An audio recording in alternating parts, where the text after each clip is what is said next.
Hey Alexa, what do I have on today? Aaryan is coming over for the Soul Vibes discussion at 11:30 a.m. Oh, I better start getting ready. Hey Alexa, how's the weather today? Currently, in Sydney it is 19 degrees Celsius with clear skies. Tonight, you can expect a low of 7 degrees Celsius with clear skies. That's great. It's nice weather. Hey Alexa, what should I wear today? Sorry, I am not sure about that. Oh, why not Alexa? I am just a voice-based AI. I don't have knowledge of what clothing you have in your wardrobe. I can only provide some general clothing recommendations based on the weather and internet searches. Okay, what do I feel like wearing? Hey Alexa, tell me how I'm feeling today. Khyati, I am just a voice-based AI, so I don't have access to your personal feelings. How you are feeling today is a subjective experience that only you can accurately describe. So you're able to tell me things that I can figure out by myself, but the difficult questions you're leaving for me to answer.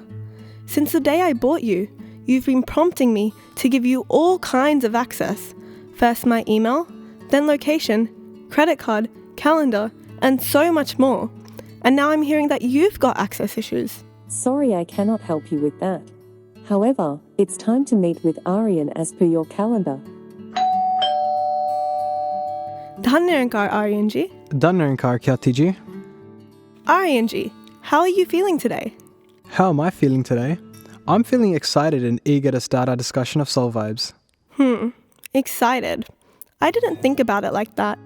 What happened? Are you not excited? No, I'm excited too, but I'm just wondering. It wasn't that complex for you to know how you're feeling, but sometimes even the simplest things in life can look complex. Without a doubt, Khyati Ji, sometimes it can be complex to find out how you are feeling about yourself, and only you can answer that question. And to understand how you are feeling about yourself, it is important to be self-aware. It helps you discover yourself. You are right, Aaryan Ji. When I asked Alexa about how I was feeling today, she said the same thing. Khyati Ji, you asked Alexa about it? Yeah. That's quite interesting. Why don't we explore this topic further for our episode of Soul Vibes? Sure, why not? Dear listeners, I, Aaryan, and I, Khyati, welcome you to the September episode of Soul Vibes. Dhan Nirankari Ji.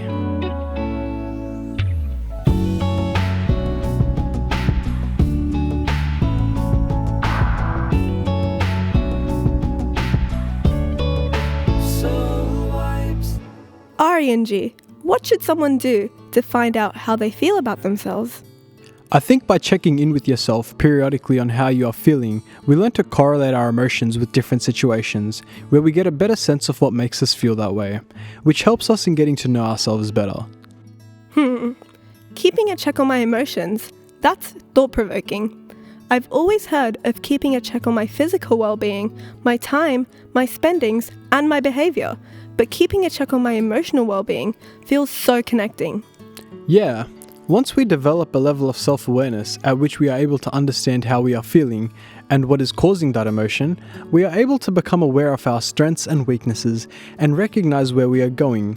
Then we can adjust the sails of our life as per the situation we are dealing with.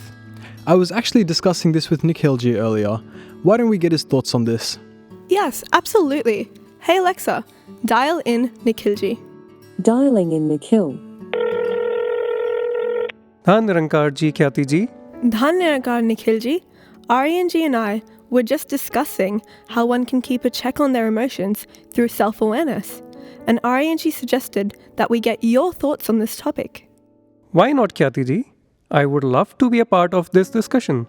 And since you have mentioned self-awareness, I must tell you, what works for me every day to make me realize myself is a large cappuccino in the morning. Before having that cup of coffee, I'm completely lost. I know. Though, this was on a lighter note, but this phrase, keeping a check on emotions, reminds me of MS Dhoni.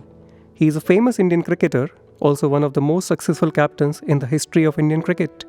And he was able to achieve that because of his ability to keep a check on his emotions when under pressure during the toughest situations on the cricket ground.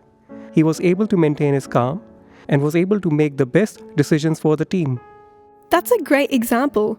This reminds me of Satguru Mata Sudiksha Ji Maharaj's recent vichar, in which she said, "The deepest parts of the ocean often seem to be calm and still, whereas the shallow shores are battered by turbulent waves." Similarly, a deep-rooted person, despite the ever-changing and sometimes challenging circumstances, remains calm and stable. Alternatively, someone who is temperamental and unstable from within is easily excited and readily offended. Yes, Khyati Ji, the true master is always the epitome of all virtues that a human should embody. But Nikhil Ji, as a devotee of such a true master, how can we become self-aware and embody such calmness into our own lives? By understanding who you are. As we grow up, we identify ourselves by our family, community, gender, education, profession, achievements, etc. But we need to ask ourselves, is that a real identity? That reminds me of the philosophical principle, know thyself, which I think means know yourself. And I reckon that to be self-aware, the first step is to have the humility of being able to recognize your ignorance. Only then one can understand themselves. 100% Aaryan Ji. Recently, Reverend Rajpita Ramit Ji also said in one of his discourses, अपनी हालत का खुद एहसास नहीं था मुझको, मैंने औरों से सुना है कि परेशान हूँ मैं. That means I'm not aware of my problems and others are telling me that my state of mind is troubled. Over time, the ego that I have accumulated has confined me to the limited identities with which I recognize myself. And I have completely missed the essence of humanness, that is love, honesty, trust, and commitment. A young child is innocent, demonstrates trust, and gives unconditional love. I think that as a child, we have ego instilled in us by our parents telling us that we can do anything we want. But real life is really not like that. This false sense of being able to conquer anything inflates our opinion of ourselves, and it becomes ego. But Aaryan Ji, would you not say that our parents are only trying to instill confidence in us over boosting our ego? Where do we learn to draw the balance between these things? What do you think about this, Nikhil Ji? I agree with both of you. The main part of knowing yourself as you grow older is shaped by your confidence. But the key component here is balancing the line between your ego and confidence. Balance? How can I know that line between ego and confidence? I think Alexa can help us with that. Alexa? But Alexa doesn't understand these concepts. She couldn't tell me how I was feeling. Is your version of Alexa more advanced? I'm not sure if Alexa can help us with the answer, but I'm certain Alexa can help us connect with the person who can help answering this question. Oh, I thought you had a newer, upgraded version of Alexa. So Nikhil Ji, who would you like us to call? Let's connect with Mini Ji. I'm sure she could share great insights on this with us. Hey Alexa, please dial in Mini Ji. Dialing in Mini. Nirankari Ji, Khyati Ji. Nirankari Mini Ji. Aaryan Ji, Nikhil Ji and I have just been having a really interesting discussion on confidence versus ego. There is such a fine line between confidence and ego, and it can lead you down two very different routes. I know you have a very busy corporate job in which egos can always play a part. How do you balance it? Hanji, that's tricky, Khyati Ji. You know, in the corporate world, what you say is equally important as how you say it and with how much confidence. So you can imagine the importance of confidence in our corporate life. We have to have a confident mindset to say, yes, I can do this job. But if I get into a mode that only I can do this job, that's what is ego, Khyati Ji. So you see, there is a subtle difference between the two. The ability to believe in oneself is great. But when the belief is that only you can do it, this becomes the delusion of ego. And it can be really harmful.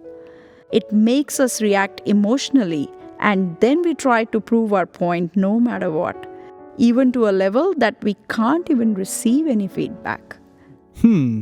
How do you make sure you don't get caught up in the delusion of ego? Aaryan Ji, I constantly keep reminding myself of the first pledge of Gyan, where I surrendered everything I had, tan, man and dhan to Nirankar. And this also applies to the Karta Bhav, which really means the ability to do something, I try to follow the basic principle of Gursikhi, where I need to unlearn to learn and become lifelong learner. So true, Minniji. Even Baba Hardev Singh Ji Maharaj said in one of his discourses that saints and seers always look for gem-like qualities. They have a spirit of learning. They want to learn from everyone. Whilst this volition to learn and to be humble remains, they continue to make progress and benefit from others. The day the will to learn comes to an end, it gives rise to ego. Those in this predicament begin to look down on others and fail to make progress. Hence, humility alone is the key to accomplishment. Aaryan Ji, those pearls of wisdom from Baba Hardev Singh Ji reminded me of a poem by Sister Bhavika Ji, which she recently shared in Sangat. I liked it so much that I asked her to send me a recording. Would you like to hear it? Sure, that would be great. Hey Alexa, play the poem recording from Bhavika Ji stored in my files. Playing poem recording from Bhavika. Nirankari Ji. Ego is such a sin. Confidence is a virtue. But when the line between them blurs, I can't even spare my kin. True Master preaches kindness. Humanity should spread its wings. But as I battle with myself, any goodness is blinded. As each day I pray from my heart, it teaches me to keep calm and take all ego away. I was captured by pride and lost sight of truth. Now, with the Lord Master, compassion shall never hide. Nirankari Ji. Wow, that's a beautiful poem, Khyati Ji. And where it speaks about the battle we have with ourselves, it reminds me of the time Mata Savinder Ji mentioned in her discourse the term Godfidence and explained that whenever we are going to appear for an exam or interview, we are asked to be confident. But saints always have more faith in Nirankar than themselves, and they know without Nirankar, nothing exists. Therefore, the enlightened ones, before being confident, they are Godfident, and they surrender to the will of the Almighty Nirankar. Hence, if we will be Godfident, then we can keep ourselves protected from ego, which can otherwise overpower our wisdom. Wow, that is very interesting. Godfidence protects us from the emotion of ego, but we have so many more emotions that we have to deal with. Minniji, how can we control and keep our emotions in check? I know you help look after the Bal Sangat. How do you teach young saints the importance of dealing with their emotions? Aaryan Ji, I think emotions are like waves in the ocean. They can be mild and very intense at times. Both waves and emotions are part of nature's creation, and we can always learn to understand and manage them. Yeah, but seeing waves of emotion and dealing with these waves are two very different things. How do you deal with it? Khyati Ji, I think there are two ways to deal with it.